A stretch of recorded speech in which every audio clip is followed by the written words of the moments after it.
Hello and welcome to World Affairs. मैं हूं प्रशांत Dhawan. Officially Bangladesh ने पीछे छोड़ दिया है भारत को पर कैपिटा इनकम के मामले में। यहां पे आप देखोगे इस पे बहुत सारे आर्टिकल्स हैं। Bangladesh beats India in per capita income, ये एक और आर्टिकल है।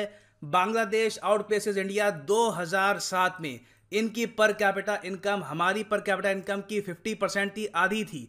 आज ये हमसे आगे निकल गए हैं और ये देखो होना था, हम सबको काफ़ी हद तक पता था। इसके बारे में हम काफ़ी टाइम से सुन रहे हैं कि बांग्लादेश कभी भी इंडिया को सरपास कर देगा।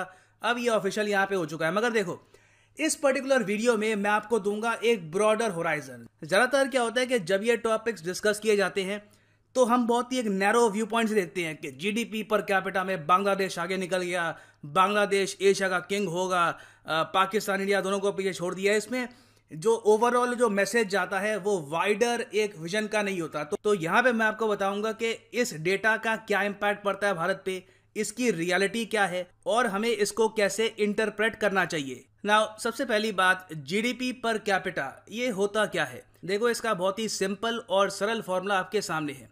एक देश की जीडीपी को रखो, हालांकि इसमें जब एक्चुअल कैलकुलेशन होती है तो कुछ डिफ्लेक्टर भी ऐड करते हैं, मगर वो बहुत ही कॉम्प्लिकेटेड हो जाएगा, उसको मैं अभी टच करना नहीं चाहता। बहुत ही सिंपल एक आपको तरीके से समझा रहा हूँ यहाँ पर।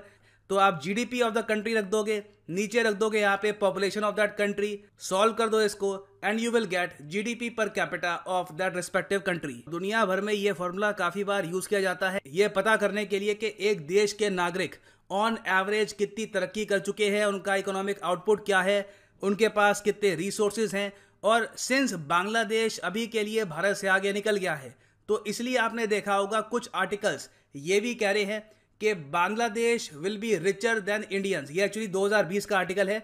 यहां पर बताया जा रहा है कि जब बांग्लादेश जीडीपी पर कैपिटा में भारत से आगे निकलेगा, जो निकल चुका है, तो Bangladeshis will be called richer than Indians इस फॉर्मूला के हिसाब से।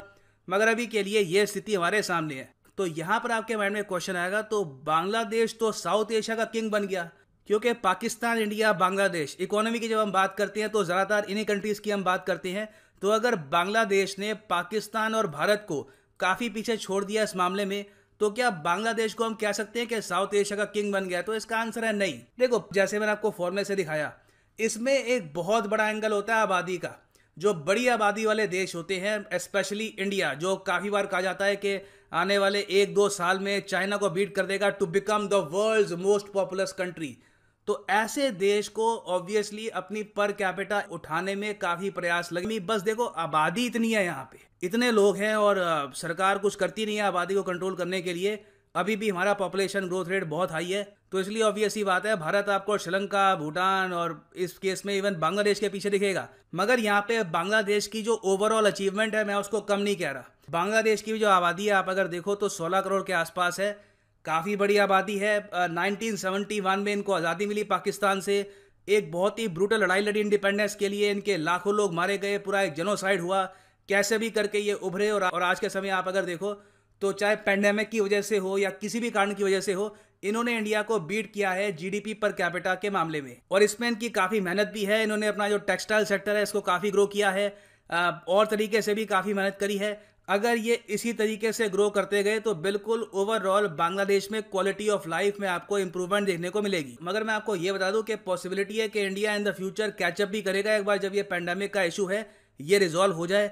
अगर हमारी ओवरऑल जो जीडीपी है हमारे कंट्री की, इसमें हमको दिखता है एक बहुत ही बड़ा बाउंस, और कुछ हद तक पॉपुलेशन को भी कंट्रोल कर लेते हैं मेरे हिसाब से, तो वापस हम बांग्लादेश के आगे आ जाएंगे मेरे हिसाब से। तो देखो, अगर इंडिया में कभी कोई स्ट्रिक्ट रूलर आता है जो एक बहुत ही कड़े निर्णय लेता है आबादी को लेकर, ओवरऑल इकोनॉमिक पॉलिसीज को लेकर, किसी की सुनता नहीं है, सीधा बस जो करना है वो कर ही देता है, तो इंडिया एक्चुअली पूरे साउथ एशिया में सबसे टॉप पे हो सकता है इन जीडीपी